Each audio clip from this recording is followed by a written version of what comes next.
Sumpah Pemuda. Kami, putra dan putri Indonesia, mengaku bertumpah darah yang satu, tanah air Indonesia. Kami, putra dan putri Indonesia, mengaku berbangsa yang satu, bangsa Indonesia. Kami, putra dan putri Indonesia, menjunjung bahasa persatuan, bahasa Indonesia.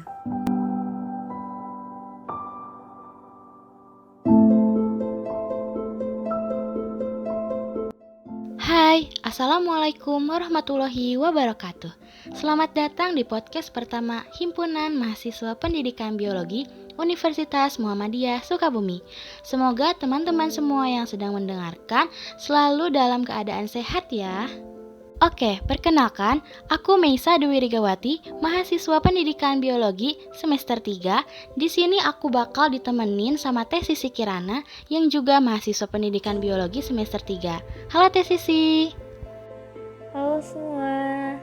Karena hari ini bertepatan dengan Hari Sumpah Pemuda, maka tadi di awal kita sudah mendengarkan isi teks Sumpah Pemuda. Nah, Hari Sumpah Pemuda ini diperingati setiap tanggal 28 Oktober. Nah, tahun ini Sumpah Pemuda jatuh pada hari Kamis 28 Oktober 2021. Sumpah Pemuda ini merupakan sebuah sumpah yang diikrarkan oleh para pemuda pada tanggal 28 Oktober 1928. Ini juga ditetapkan sebagai penanda komitmen tegas terkait dengan arah perjuangan bangsa. Nah, seperti yang kita ketahui bahwa Sumpah Pemuda itu diucapkan oleh para pemuda tanah air pada masa itu. Artinya, para pemuda juga mengambil peran dalam memerdekakan bangsa Indonesia. Saat ini, 28 Oktober ditetapkan sebagai Hari Sumpah Pemuda. Hal tersebut dilakukan sebagai bentuk apresiasi dari negara kepada para pemuda yang turut berperan dalam memerdekakan bangsa ini. Nah, teman-teman, terus apa sih makna dari Sumpah Pemuda itu? Makna Sumpah Pemuda bagi bangsa Indonesia yang pertama, yaitu menyatukan perjuangan bangsa Indonesia. Lahirnya Sumpah Pemuda menjadi titik awal perjuangan para anak muda Indonesia. Ketika itu, pemuda dan pemudi tokoh Sumpah Pemuda telah mengorbankan waktu, tenaga, serta pikiran moral, bahkan harta benda demi menyatukan bangsa Indonesia. Tanpa perjuangan pemuda dan pemudi saat itu, mungkin saja Indonesia nggak bisa bersatu untuk melawan penjajah. Para pemuda-pemudi tersebut terbukti berhasil menyatukan keutuhan Indonesia melalui Sumpah Pemuda. Nah, selanjutnya semangat membara para anak muda yang mencetuskan Sumpah Pemuda ketika itu bisa menambah energi positif pada generasi penerusnya. Selain itu, semangat dalam isi Sumpah Pemuda menjadi contoh bagi generasi muda masa kini untuk mengambil langkah dan melakukan sesuatu bagi bangsa Indonesia. Memaknai Sumpah Pemuda dengan mendalam juga bisa menumbuhkan semangat juang dalam meraih suatu tujuan bangsa loh. Semangat terus berkobar, tetap terpatri dalam diri, meski banyak rintangan yang dilalui generasi terdahulu. Nah, jadi seperti itu teman-teman makna dari Sumpah Pemuda ini. Maknanya sungguh luar biasa sekali ya teman-teman. Nah, untuk meneladani semangat Sumpah Pemuda saat ini, kita tidak harus berperang ya, namun kita bisa melakukan hal-hal yang positif. Contohnya seperti junjung tinggi bahasa Indonesia. Salah satu poin utama dari Sumpah Pemuda di tahun 1928 itu adalah bagaimana menjadikan bahasa Indonesia itu sebagai bahasa persatuan. Nah, perkembangan zaman dan teknologi itu memang memudahkan kita ya untuk lebih mudah dalam belajar bahasa asing. Nah, hal itu memang tidak ada salahnya. Meski begitu, utamakanlah bahasa Indonesia ya teman-teman untuk sarana pemersatu generasi muda. Nah, dengan menggunakan bahasa Indonesia tentu saja akan membuat mudah dalam pergaulan. Kita pun juga merasa satu saudara dengan pemuda lainnya yang berasal dari daerah lain. Nah, selain itu, ketika bahasa daerah terkadang menjadi kendala dalam sebuah komunikasi, maka bahasa Indonesia inilah yang dapat menjadi pemersatu komunikasi masyarakat tanah air.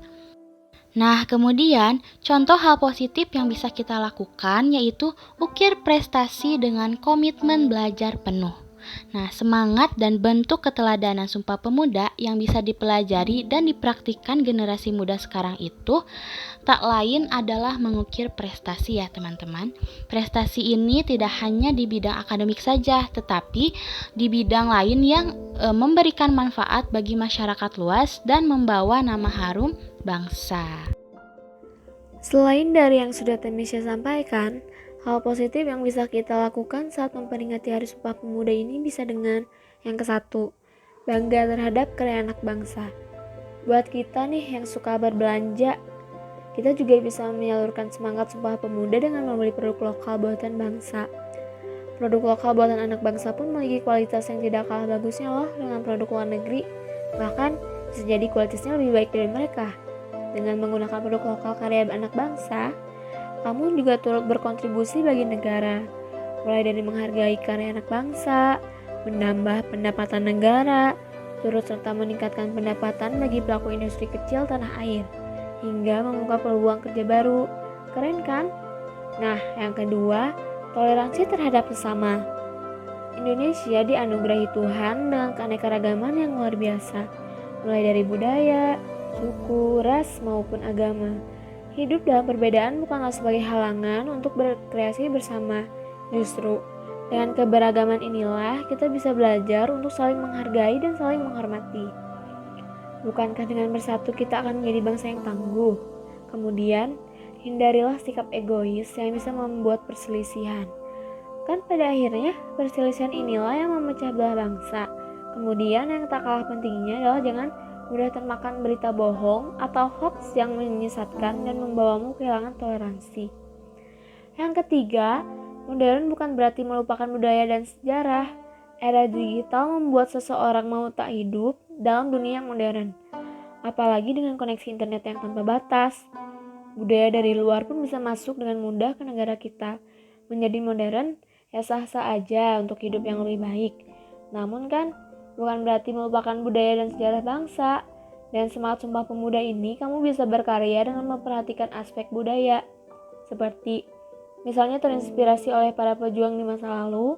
Sebagai generasi muda, kamu pun perlu untuk menjaga dan mengetahui sejarah maupun budaya agar tidak diklaim oleh bangsa lain. Menambah wawasan ini dengan mengunjungi museum, membaca buku, dan melihat video dokumenter sejarah. Dari sejarah dan budaya ini, kita belajar bagaimana menjadi manusia Indonesia seutuhnya di tengah modernisasi. Perlu kita ketahui teman-teman bahwa hal-hal positif lainnya itu masih banyak untuk kita lakukan dalam memperingati Sumpah Pemuda ini. Selain dari yang tadi sudah aku sampaikan dan Teh Sisi sampaikan. Nah, kehadiran kita sebagai pemuda itu sangat dibutuhkan, mengingat banyaknya persoalan yang muncul di hadapan kita. Oleh karena itu, kita sebagai pemuda harus selalu optimis dan harus selalu semangat dalam menghadapi tantangan. Nah, betul apa yang dikatakan Temisha, sebagai generasi muda kita jangan lupa untuk selalu produktif agar dapat mempersiapkan masa depan yang lebih baik. Kekuatan sebuah bangsa itu terletak di tangan para pemudanya, karena kitalah yang akan menunjukkan wajah kehormatan suatu bangsa dalam segala kontes kehidupan. Jika para pemuda dalam suatu negara mengalami kerusakan moral dan agama, maka sangat disayangkan sekali nasib bangsa itu nantinya. Karena bagaimanapun, pemuda adalah kader bangsa yang harus terbina dengan segala bentuk pendidikan. Bangkitlah pemuda! Jangan terlena dengan keadaan. Ingatlah bahwa kita masih dalam perjuangan yang sesungguhnya. Tetaplah berpedoman dengan ikrar Sumpah Pemuda yang kita miliki. Selamat Hari Sumpah Pemuda 28 Oktober 2021. Oke teman-teman, terima kasih telah mendengarkan podcast pertama kami. Kami harap teman-teman semua dapat menikmatinya ya. Semoga podcast pertama kami ini dapat bermanfaat juga bagi teman-teman semua. Aku Meisa serta Teh Sisi Kirana pamit undur diri. Dan jangan lupa untuk selalu menjaga kesehatan ya teman-teman. Sampai jumpa di podcast selanjutnya. Wassalamualaikum warahmatullahi wabarakatuh.